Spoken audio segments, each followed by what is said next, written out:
सब पापस अकरणं कुशल उपसंपदा सचित्त परियोदपनं ये तं बुद्धान शासनं। संपूर्ण जगाला ज्यांनी सुख शांती मानवता तथा दुःख मुक्तीचा आर्य संदेश दिला, असे ते दुःख मुक्तीचे मार्गदाता दुःखमुक्त महामानव महान कारुणिक तथागत भगवान सम्यक संबुद्ध तथागतांनी आपल्या शुद्ध प्रज्ञेतून निर्मिलेला सद्धम्म आणि त्याच सद्धम्माचा गेली 2500 वर्षांपासून सातत्याने अहोरात्र प्रचार आणि प्रसार करणारा पूजनीय भिक्खू संघ, ज्यांच्या महान आणि असीम त्याग प्रभावामुळे आपल्याला जो हा अनमोल असा बुद्ध धम्म लाभला आणि ज्यांच्यामुळे आपल्याला हे एवढे मोठे वैभव प्राप्त झाले, असे महान युग प्रवर्तक भारतीय राज्यघटनेचे प्रमुख शिल्पकार परमपूज्य बोधिसत्व डॉक्टर बाबासाहेब आंबेडकर आणि सर्वच परिवर्तनवादी संत महापुरुषांच्या महान अशा विचारांना स्मरून आज या मंगलमय प्रसंगी धम्म उपासिका जयश्रीताई गवई आणि श्रद्धावान धम्म उपासक अक्षय खंडारे या दोघा उभयंतांच्या निवासस्थानी आयुष्यमती जयश्रीताई गवई यांच्या गर्भमंगल धम्म संस्काराच्या निमित्ताने या ठिकाणी उपस्थित असलेले प्युरिटी ऑफ माइंड या यूट्यूब चॅनलचे संचालक पूजनीय भिक्खू धम्मबोधीजी थेरो, त्याचबरोबर सर्च रिसर्च चॅनलचे संचालक पूजनीय भिक्खू एन धम्मानंदजी थेरो यांच्या उपस्थितीत हा धम्म संस्कार या ठिकाणी संपन्न होतो आहे। हे मानवी जीवन, गृहस्थी जीवन खरं तर अनंत पुण्य संचयाचा साठा असल्यानंतरच आपल्याला प्राप्त होते अशी बुद्धाची वाणी आहे। आपण याला यशस्वी बनवायला पाहिजे, सार्थक बनवायला पाहिजे। यासाठी आपल्यामध्ये अध्यात्म अर्थात धार्मिकता असणे अत्यंत आवश्यक आहे। हा पहिला संस्कार आहे ज्याला गर्भमंगल धम्म संस्कार म्हणतात। बऱ्याचदा आपण लोकांमध्ये पाहतो, लोकांना वाटतं की फक्त 7व्या महिन्याचा कार्यक्रम असतो, त्याला डोहाळे जेवण किंवा अजून काय काय लोक म्हणतात, पण हकीकतमध्ये भगवान बुद्धांच्या काळामध्ये भगवान बुद्ध सर्वज्ञ होते, तर या संबंधी भगवंतांनी काय सांगितलं आहे त्याचा आपण थोडा गोषवारा घेणार आहोत।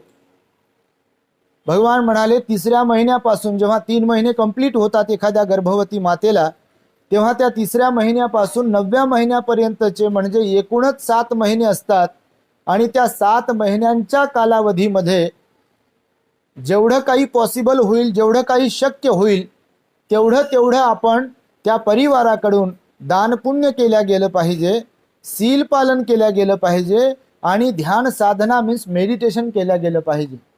कारण जेव्हापासून गर्भधारणा झालेली असते किंवा त्याच्या पूर्वीपासून देखील दोन्हीकडच्या परिवारामध्ये अशी एक इच्छा असते की आमच्या परिवारामध्ये आमच्या मुलीच्या माध्यमातून, मुलाच्या माध्यमातून असं बाळ जन्मास यावं की जे आमच्या कुटुंबाचा कुळाचा उद्धार करेल, ते सुसंस्कारी असेल, गुणवान असेल, ही अपेक्षा प्रत्येक माता पित्याची कुटुंबाची असते। परंतु भगवान बुद्ध म्हणाले या जगामध्ये ऑटोमॅटिकली आपोआप काही होत नाही। म्हणजे जसे आपण अपेक्षा करतो तर त्या अपेक्षेसाठी आपल्याला तशा प्रकारचं वर्तन आणि स्वभाव ठेवावा लागतो। यासाठीचे उदाहरण दिले भगवंताने। तर 3ऱ्या महिन्यामध्येच का गर्भमंगल संस्कार करावा किंवा 3ऱ्या महिन्यापासून 9व्या महिन्यापर्यंत म्हणजे सलग 7 महिने का पूजा करावी, या संदर्भामध्ये भगवान म्हणाले की 3 महिने जेव्हा एखाद्या गर्भवती मातेला कंप्लीट होतात, पूर्ण होतात, तेव्हा बाळाच्या शरीराचे 2 अवयव विकसित होण्यास प्रारंभ होतो। ते म्हणजे एक तर हृदय म्हणजे हार्ट आणि दुसरा ब्रेन मेंदू, हे दोन अवयव आपल्या या 3.5 हाताच्या कायेमध्ये असलेले सर्वात महत्त्वाचं कार्य निभावत असतात. एखाद वेळेस आपल्याला जीवन जगत असताना हात मोडला कुणाचा, पाय फ्रॅक्चर झाला, डोळा एखादा कामातून गेला, बहिरेपणा आलं, दात पडले तर आपण जगू शकतो. पण हृदयाला काही प्रॉब्लेम झाला किंवा आपल्या मेंदूला काही प्रॉब्लेम झाला तर मात्र जीवनाचं बॅलन्स आपल्या हुकून जाते आणि हे जीवन सुव्यवस्थितपणे जसं जगावं तसं आपण जगू शकत नाही. आणि याचा संबंध भावनेशी आहे. हार्टचा, हृदयाचा, मेंदूचा संबंध भावनेशी आहे. म्हणजे आपण या 5ही इंद्रियाने जे काही अनुभवतो त्याचा इम्पॅक्ट आपल्या मनावरती होतो. म्हणजे एखादं हे फूल पाहिलंय, आपण फूल पाहत आहोत, आपण डोळ्याने फूल पाहतो, पण हे नेमकं फूल कशाचं आहे ते आपल्याला ब्रेन सांगते आणि मग नंतर आपण मुखातून शब्द काढू की हे गुलाबाचं फूल आहे. डिपेंड आहेत आपले 5ही इंद्रिय जे काही आहेत मनावरती अवलंबून आहेत आणि परस्परावलंबी आहेत. त्यामुळे भगवान म्हणतात की जेव्हा 3 महिने कंप्लीट होतात तेव्हापासूनची, खरं तर त्याच्याही पूर्वीपासून, पण कॉन्क्रीटपणे जर आपण विचार केला फोकस करून, तर त्या गर्भधारणा झाली त्याच्यानंतर 3 महिने कंप्लीट झाल्यानंतर जेव्हा हार्ट डेव्हलप व्हायला सुरुवात होते, ब्रेन डेव्हलप व्हायला सुरुवात होते, तेव्हापासून माता पित्याचा जो स्वभाव असतो किंवा त्यांच्या संपर्कात असणाऱ्या लोकांचा, विशेषतः कुटुंबाचा जसा स्वभाव असतो तो स्वभाव बाळासाठी कारणीभूत निमित्त ठरत असतो आणि त्या स्वभावानुसार बाळाचं हृदय आणि ब्रेन किंवा त्याचं संस्कार ज्याला म्हटलाय ते तयार होत असते. म्हणून बहुतेक वेळेला बघा, नेहमी सांगतो आम्ही की एकतर कोणीतरी आईवर जाईल किंवा कोणीतरी वडिलावर जाईल, कोणीतरी कधीतरी मावशीवर, कधीतरी आत्यावर जाते, कधीतरी चुलत्यावरती, आजोबावरती, आजीवरती बाळ जातात. तुम्ही बोलताना कधी कधी म्हणत असतं बघा हे आजीवरती गेलाय, किंवा मुलगी असेल आजीवरती गेली आहे, आजोबावरती गेलेला आहे. म्हणजे स्वभाव गुण सुद्धा जसं अनुवंशिकता महत्वपूर्ण असते तसाच स्वभाव देखील, स्वभावाची सुद्धा अनुवंशिकता असते. म्हणून भगवंताने सांगितलंय की माता पिता म्हणून, एक कुटुंब म्हणून आपली जबाबदारी आहे बाळाला घडविण्याच्या संदर्भामध्ये. म्हणून या पिरियडच्या दरम्यान आपण जेवढं शक्य होईल तेवढं मदतीचं कार्य केलं पाहिजे, लोकांना मदत केली पाहिजे, दान पुण्य करत राहिलं पाहिजे, कारण तो गुण आपल्या बाळामध्ये विकसित झाला पाहिजे. तुम्ही बुद्ध आणि त्यांचा धम्मग्रंथ जर वाचला असेल, ऐकला असेल, तर त्यामध्ये बघा जेव्हा महामाया आणि शुद्धोधन राजामध्ये सहवास घडतो आणि आषाढ पौर्णिमेच्या दरम्यान त्या मातेला गर्भधारणा राहते, महामाया गर्भधारणा ग्रहण करते, तेव्हा असं म्हणतात की तो 7 दिवसांचा जो काही उत्सव साजरा केला जातो आणि नंतरच्या पूर्ण कालावधीमध्ये महामायेने प्रचंड प्रमाणात दान पुण्य केलं आहे. व्रत वैकल्य त्या काळातल्या परिस्थितीनुसार केलेले आहेत पालन, आणि ध्यानही केलं असावं किंवा त्यांना जेवढं मनाला निर्मळ बनवता येईल ते निर्मळ बनवलं असावं आणि अनंत जन्मांचं पुण्य त्यांचं असावं की एखाद्या मातेच्या पोटी सिद्धार्थ गौतम बोधिसत्वाचा जन्म व्हावा. आता लोक पाहतो आपण, प्रत्येक आईला कुटुंबाला वाटते की बाळ चांगलं जन्माला यावं, चांगलं जन्माला यावं, पण प्रत्येकाच्याच घरी चांगलेच बाळ जन्माला आलेले आहेत का? जर वर्तमान परिस्थिती आपण पाहिली, कोणत्या माता पित्यांना वाटत नाही की चांगलंच बाळ जन्माला यावं? वाटतं प्रत्येकाला, पण वाटणं वेगळं तेवढ्या पुरतं आणि आपण प्रॅक्टिकली आपला स्वभाव त्या दरम्यान कसा ठेवतो आहे ही गोष्ट मात्र खूप महत्वाची आहे. म्हणून महामायेचं, राजा शुद्धोधनाचं अनंत पुण्य असेल, असीम पुण्य असेल आणि त्याचा परिणाम स्वरूप सिद्धार्थ गौतम बोधिसत्व त्यांच्या पोटी परिवारामध्ये जन्मास आले.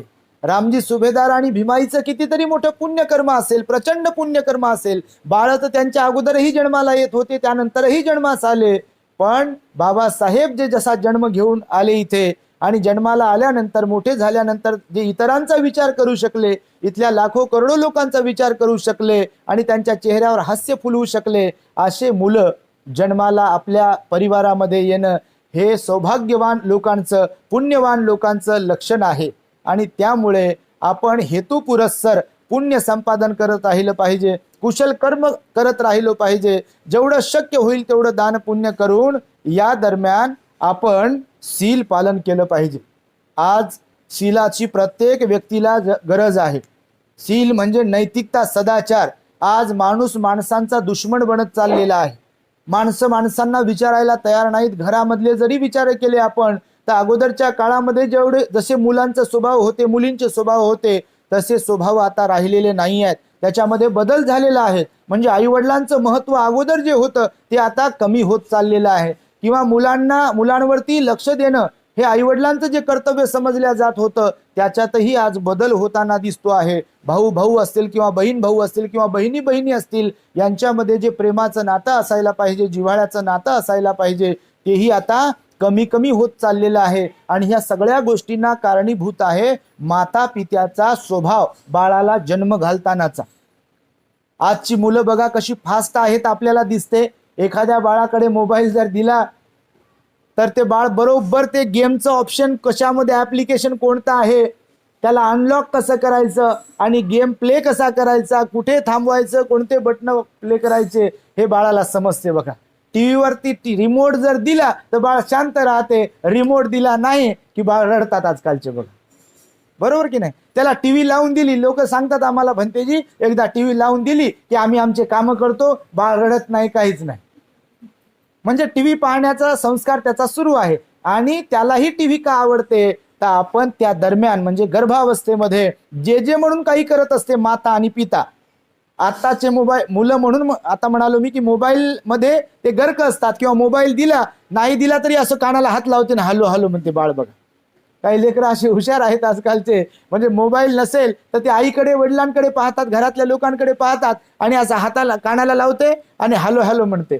तर हे जे काही आहे प्रभाव हा माता पित्याच्या स्वभावाचा परिणाम असतो. आणि त्यामुळे आपण परिवाराच्या वतीने आणि आपल्या वैयक्तिक जीवनामध्ये या अवस्थेत का होईना शक्य होईल तेवढं आपण सील पालन करत राहिलो पाहिजे. त्याचा परिणाम बाळावरती होईल. संतांचं वचन आहे, शुद्ध बीजा पोटी फळे रसाळ गोमटी.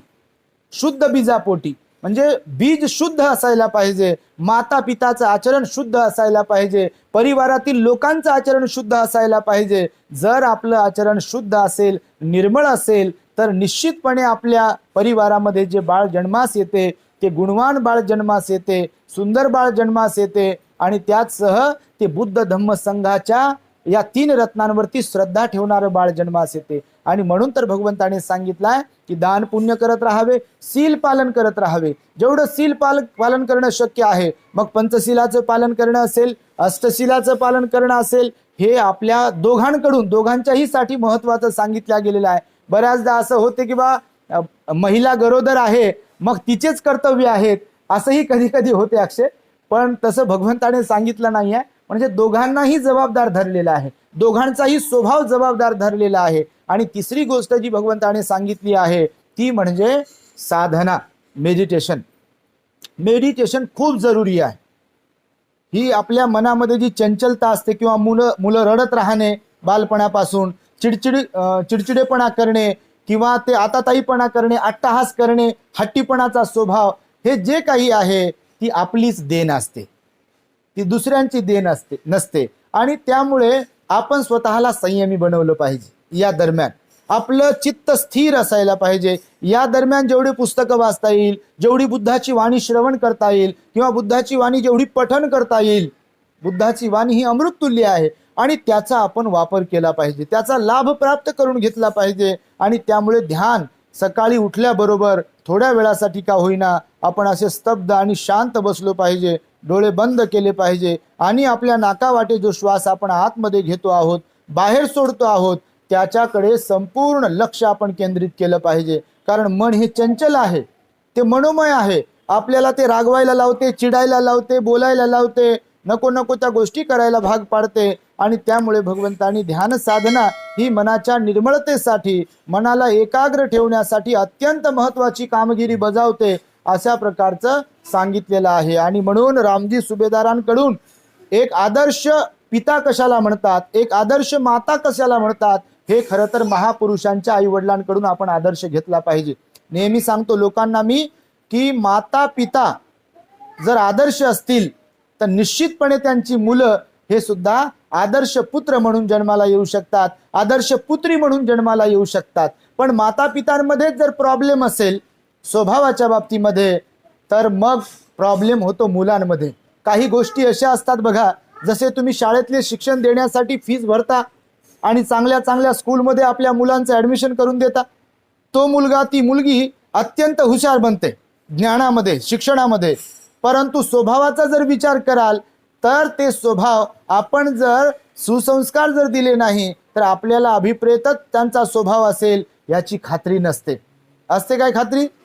बघा बऱ्याचदा असं होते, कधी कधी लोक सांगतात की बा मुलगा इंजिनियर आहे हो, मुलगी पण डॉक्टर आहे इंजिनियर आहे, पण ऐकत नाही किंवा मनासारखं वागत नाहीत, आई वडिलांचं महत्त्व त्यांना नाही आहे आणि घरच्या लोकांचं महत्त्व नाही आहे. हे का घडतं असं? तर बाबासाहेब म्हणाले की शिक्षणच सर्व काही नाही आहे. ज्या लोकांना असं वाटतं की शिक्षणच सर्व काही आहे, शिक्षण महत्त्वपूर्ण आहेच म्हणाले बाबासाहेब, परंतु शिक्षणाबरोबर शील अत्यंत महत्त्वाचा आहे, संयम नैतिकता अत्यंत महत्त्वाची आहे आणि हीच तर शिकवण भगवान बुद्धांची आहे. आणि त्यामुळेच या आपल्या जीवनामध्ये बाळाच्या सुसंस्कारासाठी आपण शक्य होईल तेवढं स्वतःला चांगलं बनविण्याचा प्रयत्न केला पाहिजे. जर मुलांना चांगलं बनविण्याचा प्रयत्न केला तरच या जीवनाला अर्थ आहे, अन्यथा हे जीवन काही कामाचं नाही आहे. दुसरी गोष्ट, दुसरा मुद्दा या निमित्ताने मी नेहमी सांगतो, बऱ्याचदा असं वाटतं गर्भवती मातेला, गर्भवती पिता जो आहे त्याच बाळाचा, त्या पित्यालाही आणि त्याच्या दोन्हीकडच्या कुटुंबाला आपण असा भाव मनामध्ये आणत असतो की मुलगा झाला पाहिजे. बऱ्याचदा लोकांच्या या बाबतीमध्ये तुम्हाला सायन्स सांगेल मी, सायन्स आपण जो विचार करत असतो त्याचा इम्पॅक्ट होत असतो सगळ्या गोष्टींवरती. आपण जो डोक्यामध्ये विचार ठेवत असतो त्याचा इम्पॅक्ट होत असतो, त्याचा प्रभाव असतो आपल्या सगळ्या गोष्टींवरती. त्याचं उदाहरण म्हणून मी आपणास सांगेल की बऱ्याच घरांमध्ये म्हणजे गर्भधारणा झाली एखाद्या भगिनीला की विचार सुरू होतो की मुलगा झाला पाहिजे, मुलगा झाला पाहिजे, मुलगा झाला पाहिजे. आता ही अपेक्षा ठीक आहे की मुलगा झाला पाहिजे किंवा मुलगी झाली पाहिजे, पण त्या विचारामध्ये जास्त लोक वारंवार त्याच विचारात राहत असतील, ती गर्भवती माता, तिचे मिस्टर किंवा कुटुंब, तर होते असं की जसं ते XY जोड्या असतात, मुलगा व्हावा की मुलगी व्हावी यासाठी संबंधित आहेत ते, म्हणजे मुलगा व्हावा की मुलगी व्हावी तर ते डिपेंड आहे. परंतु समजा यदा कदाचित मुलगा आहे आणि सर्व लोक अपेक्षा ठेवून आहेत आणि चर्चा करत आहेत, बोलत आहेत की मुलगा झाला पाहिजे, मुलगी झाली पाहिजे. समजा आहे मुलगा आणि मुलगी झाली पाहिजे असा जर विचार करत असतील तर काय होईल माहिती आहे तुम्हाला? काय होऊ शकते माहिती आहे? याच्यात अंधश्रद्धा नाही आहे, बुवाबाजी नाही आहे, पण तुम्हाला सायन्स सांगतो मी की पुरुष आणि स्त्री, काही स्त्रिया, काही पुरुष परिपूर्ण नसतात.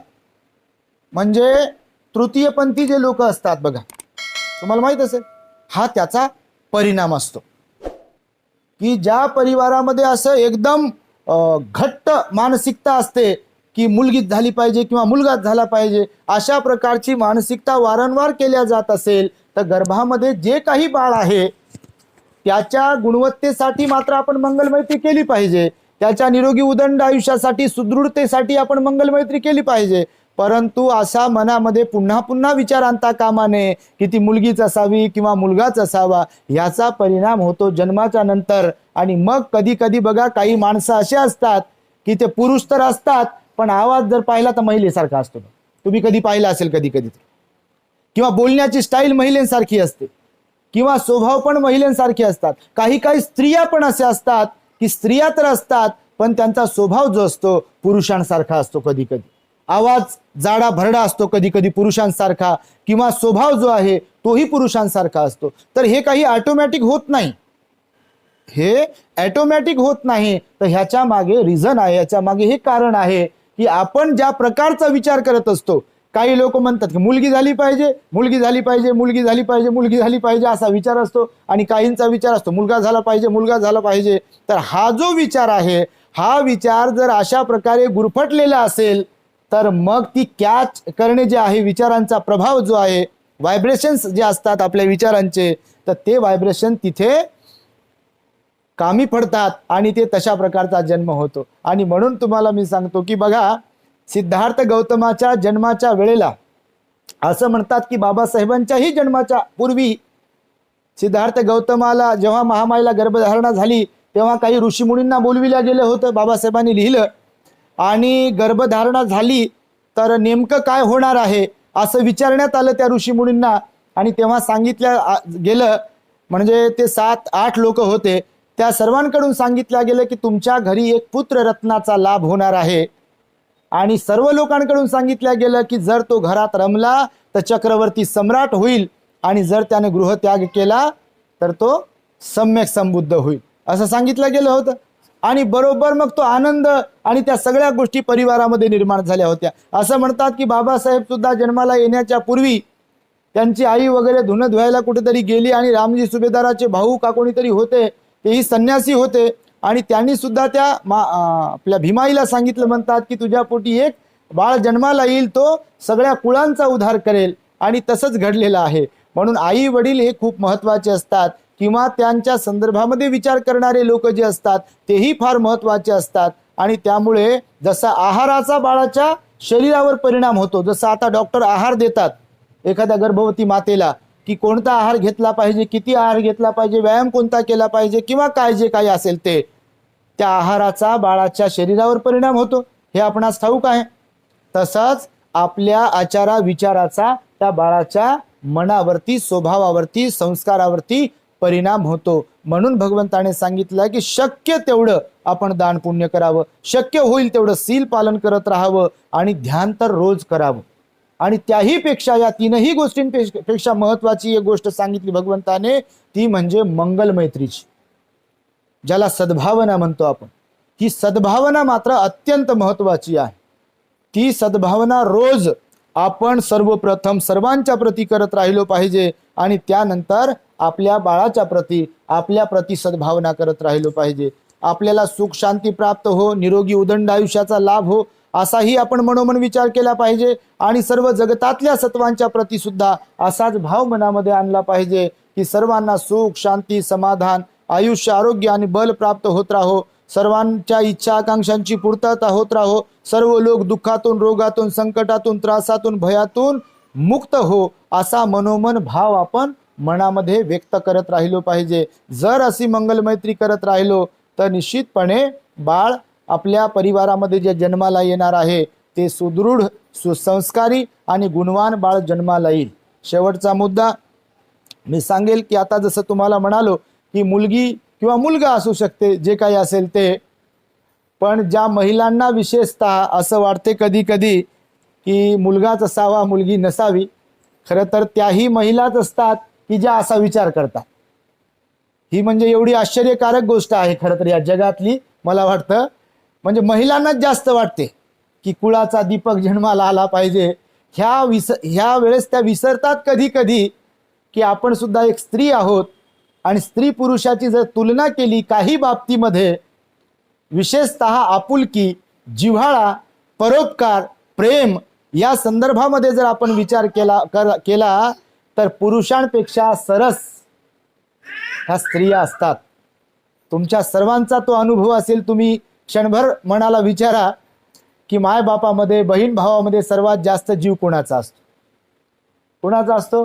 प्रत्येकाच्या आपापल्या मायबापांच्या बाबतीमध्ये प्रेम आपुलकी जिव्हाळा स्त्रियांना जास्त असते की पुरुषांना जास्त असते?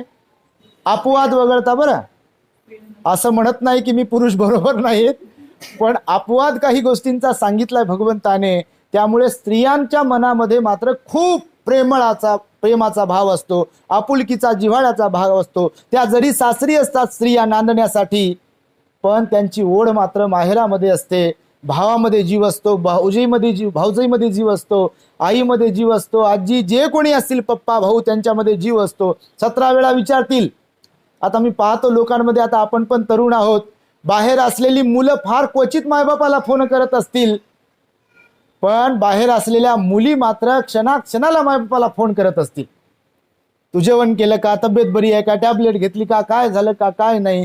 तर हे प्रेमाचं आहे. कुणाची बहीण असो, कुणाची आई असो, कुणाची पत्नी असो, कोणी पण असो, स्त्री ही प्रेमाच्या बाबतीमध्ये, आपुलकी जिव्हाळ्याच्या बाबतीमध्ये, परोपकाराच्या बाबतीमध्ये, खाऊ पिऊ घालण्याच्या बाबतीमध्ये, सेवा करण्याच्या बाबतीमध्ये ती वरचढ असते, म्हणजे सरस असते असं म्हटलं गेलं आहे. त्याचं उदाहरण मी तुम्हाला शेवटचं एक सांगतो की स्त्रिया ज्या असतात, म्हणजे मुलगी जी असते, मुद्दा म्हणून सांगतो हेतुपुरस्सर, कारण या दरम्यान असा जास्त विचार केला जातो की मुलगा असावा किंवा मुलगी असावी. ते आता मी जसं तुम्हाला म्हणालो, तर मी एक छोटासा चुटकुला त्या संदर्भामध्ये सांगतो की मुलगी कशी श्रेष्ठ आहे.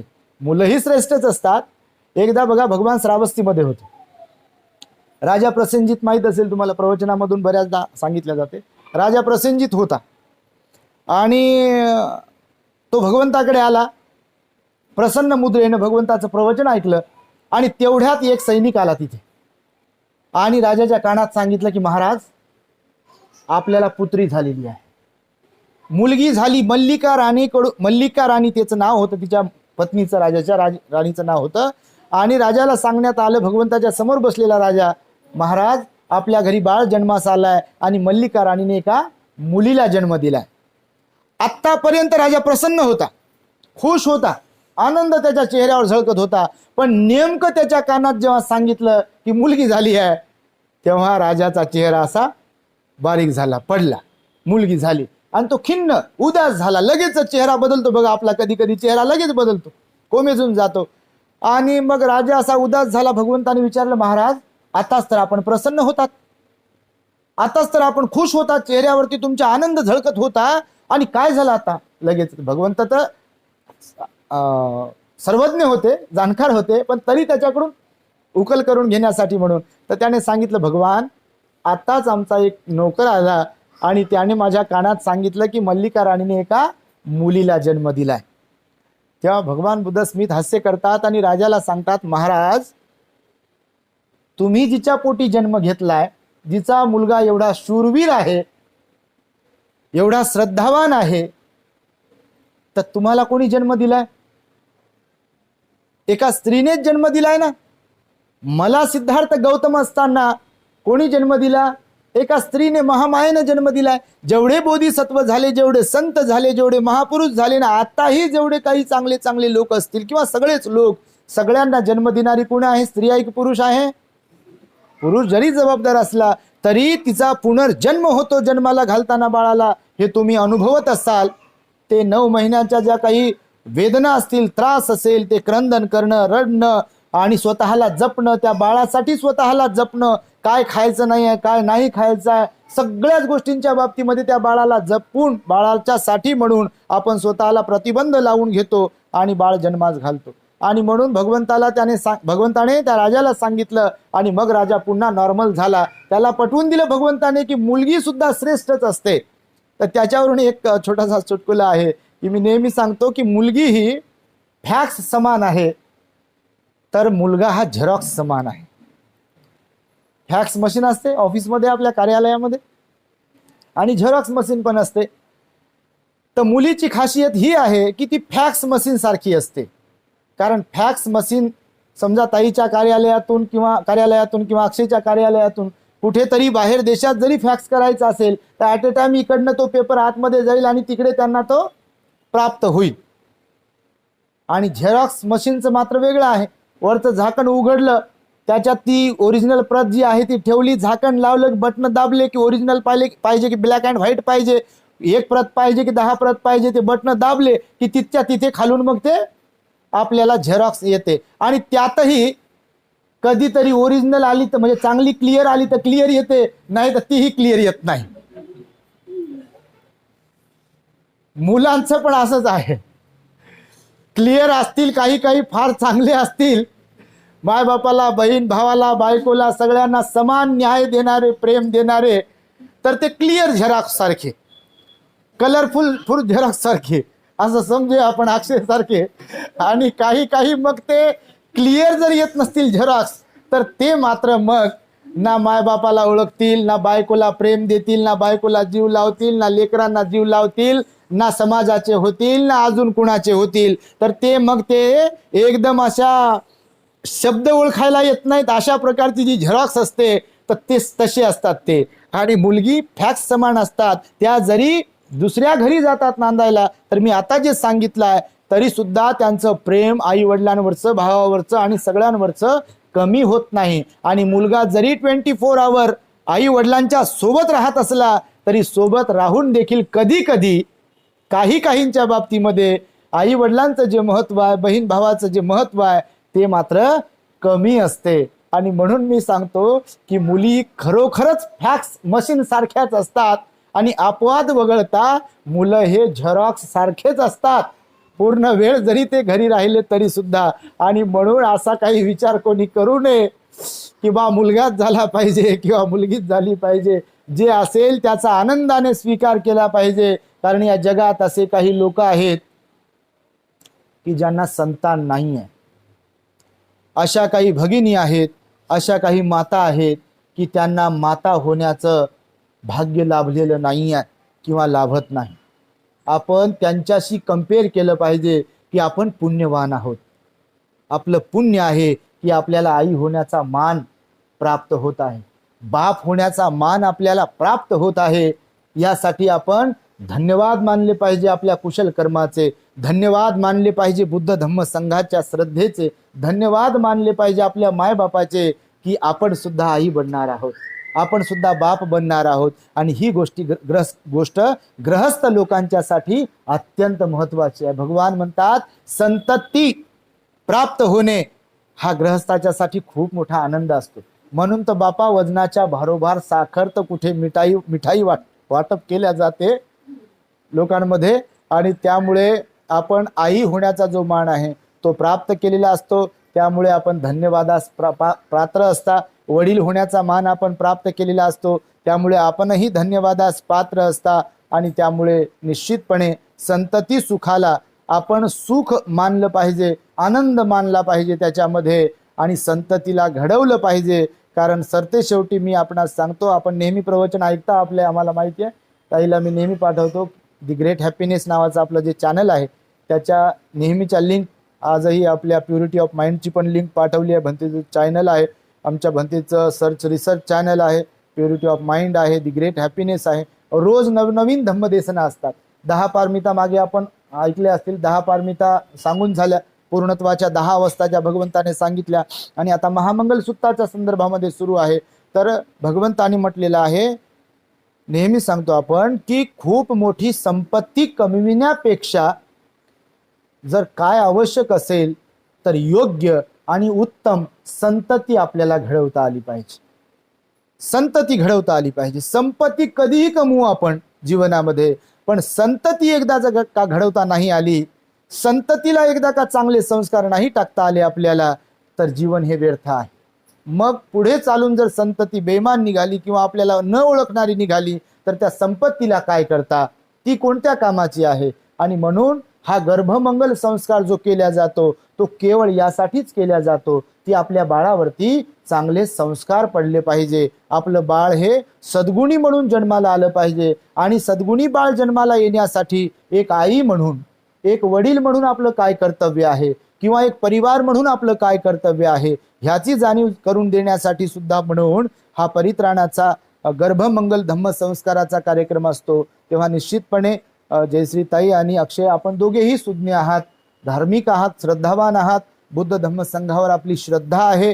आणि ह्या सगळ्या गोष्टींमुळे नक्कीच आपल्या पोटी, आपल्या परिवारात जे काही बाळ जन्मास येईल ते निश्चितच गुणवान बाळ जन्मास येईल, सुसंस्कारी बाळ जन्मास येईल, बुद्ध धम्म संघावर श्रद्धा असणारे बाळ जन्मास येईल. माता पित्यासह परिवार आणि समाजाची, देशाची सेवा करणारं बाळ आपल्या पोटी जन्मास येईल. आणि बाबासाहेबांच्या या महान मार्गाला समजून घेणारं बाळ, संतांच्या मार्गाला समजून घेणारं बाळ आपल्या माध्यमातून जन्मास येऊ, अशा प्रकारची मंगल आणि उदात्त कामना व्यक्त करून मी माझ्या शब्दांना इथे पूर्णविराम देतो. भवतु सब्ब मंगलं, भवतु सब्ब मंगलं, भवतु सब्ब मंगलं.